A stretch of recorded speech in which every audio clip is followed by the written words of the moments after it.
ठुल्ला भाग 11। आज की सुबह ठुल्ला के लिए बहुत खास थी। रिया के बदले हुए व्यवहार से सभी अचंभित थे, खास करके अर्जुन, जो रोज देखता था कि मालकिन किसी न किसी बात को लेकर ठुल्ला को झाड़ लगाती रहती थी। आज तो हद ही हो गई। कल तक जो ठुल्ला रिया की ठोकरों में था, आज उसके बगल में बैठकर नाश्ता कर रहा था और रिया उसको जबरदस्ती खिला रही थी। अंकित को कुछ तो दाल में काला सा प्रतीत हो रहा था, पर बहन से कुछ कह न सका। माताजी ने राजीव से कहा, बेटे मैं कुछ दिन रुक लेती हूँ, अगर तू कहे तो। नहीं मम्मी, आप क्या करेगी रुक कर, आपकी तबीयत वैसे भी ठीक नहीं रहती, फिर आपको रूटीन चेकअप के लिए भी जाना होता है।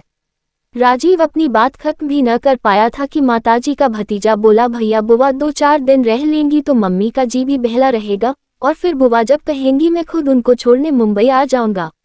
राजीव कुछ भी न कह सका, क्योंकि माताजी का खुद भी मन था कि वो रुक जाए। ठीक है मम्मी, आप जल्दी ही आने का प्लान करिएगा, ये कहकर राजीव ने अपनी बात खत्म कर दी। राजीव ने अंकित को फोन किया कि अंकित तुम्हारी फ्लाइट कितने बजे की है। अंकित बोला, जीजाजी शाम को 5 बजे। राजीव बोला, मेरी फ्लाइट 4 बजे मुंबई पहुंच जाएगी। अंकित तुमको मैं एयरपोर्ट पर ही मिल लूंगा, क्योंकि घर पहुंचने में बहुत टाइम लग जाएगा, तुम एयरपोर्ट पर ही मिल जाना।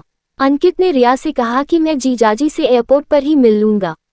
अंकित एयरपोर्ट के लिए निकल लिया। जाते जाते रिया से बोला, तुम सब अपना ख्याल रखना।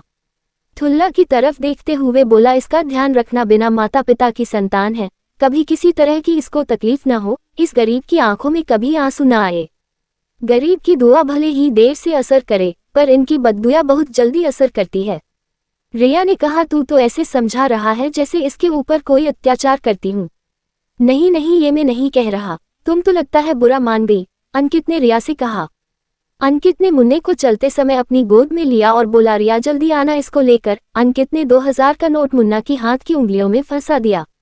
ठुल्ला ओ ठुल्ला, अंकित ने आवाज लगाई तो ठुल्ला दौड़कर अंकित के पास आ गया। अंकित ने उसको भी 500 का नोट दिया तो ठुल्ला बोला, ना भैया जी, हम क्या करेंगे इसका। पर अंकित ने उसकी शर्ट की जेब में रख दिया और बोला, जरा अर्जुन को तो बुलाना। ठुल्ला बोला, भैया जी, अर्जुन भैया तो अभी चला गया, अब वो शाम को ही आएगा। अंकित ने ठुल्ला को 500 रुपये देते हुए कहा, जब शाम को अर्जुन आए तो उसको दे देना। ठुल्ला बोला, भैया जी ये दिदिया को दे दो, आप मुझसे गिर जाएगा। ठुल्ला ने रिया को अपने और अर्जुन के पैसे रिया को दे दिए। अंकित को लिफ्ट तक रिया ने छोड़ दिया था और अंदर आ गई। अंदर आते ही रिया के तेवर बदल गए। वो ठुल्ला से बोली, बहुत हो गया लाड दुलार, अब तू जल्दी से झाड़ू उठा और लग जा काम पर, और अपने साहब के आने से पहले पूरा घर साफ कर दे। ठुल्ला ने कहा, जी दिदिया हम सब कर लेता हूँ, साहब के आने से पहले पूरा घर साफ कर दूंगा। ये दिदिया किसको बोला। रिया ठुल्ला पर गुर्राए और अपने कमरे में चली गई। बेचारा ठुल्ला नन्हे हाथों से झाड़ू लगाने लगा। रिया ने अपने कमरे से चिल्लाते हुए कहा, हाथ धोकर मेरे लिए 1 गिलास पानी ला। ठुल्ला झट से पानी लेकर रिया के कमरे में आ गया। रिया बोली, झाड़ू करने के बाद जो भी काम वाली तुझे सीखा गई है वो सारा काम कर लेना। ठुल्ला बोला, जी मालकिन। रिया बोली, ये गिलास ले जा, मैंने पानी पी लिया, और किचन में जितने बर्तन हैं पहले वो साफ कर ले, फिर झाड़ू लगा लेना। मालकिन बर्तन कभी साफ नहीं किए हैं, और वो जो बर्तन वाला जो डब्बा सिंक है वहां तक हमारा हाथ न जाएगा। रिया ने ठुल्ला को अपने करीब आने को बोला। जैसे ही वो नजदीक आया, रिया ने मजबूत हाथों से उसका कान उमेट दिया और बोली, तुझसे कहा था ना कि कभी जुबान न लड़ाना, मुझसे जितना कहती हूँ कर लिया कर। ठुल्ला की आंख भर आई और वो गर्दन झुका के बोला, हम सब कर लेंगे। ठुल्ला दुखी मन से रिया के कमरे से निकलकर किचन में चला गया।